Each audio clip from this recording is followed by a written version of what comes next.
Well, hey there. So if you've been following along with my 84 Days the Artist Way, you know that I've missed the past few days. This was really meant to be a mega update from days 19, 20, and now 21. But of course, as I woke up this morning, I woke up to the news that a lot of us have heard about, the shooting that happened in Orlando. And this is actually my third attempt at filming this video because I just didn't really know what I wanted to say. Whether I wanted to address it at all, whether I wanted to sort of work it into something that fit in with this 84 Days the Artist's Way, or did I want to just not talk about it at all? Which felt like not the right option. And so what I wanted to talk about today, because I think so many people are talking about the incident and how that ties to issues around gun control and homophobia and Islamophobia, and particularly now during an election year, it's then looking at the candidates and how they're responding to it and how they're going to continue on their platforms with this being acknowledged. There's so many people who are already having those conversations, and I imagine these conversations will go on for a while, and so I'm not joining in on the conversations about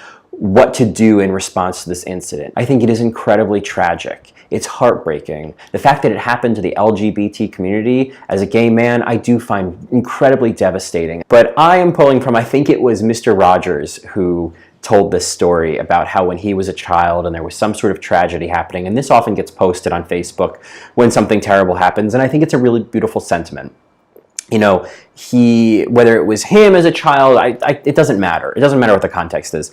A child witnessing tragedy and his mother telling him, whenever something awful happens, look for the people who are helping. There are always people who are helping.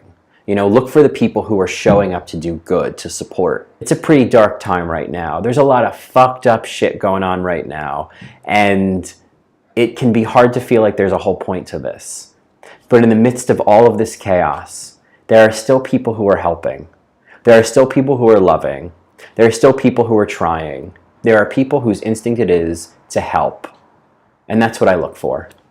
So anyway, those are my thoughts on this. If I were to suggest anything, it's always the old standby is go be kind to somebody. It's not hard and it goes a long way. Go be kind to someone. Anyway, that's all. I'll talk to you later. Bye.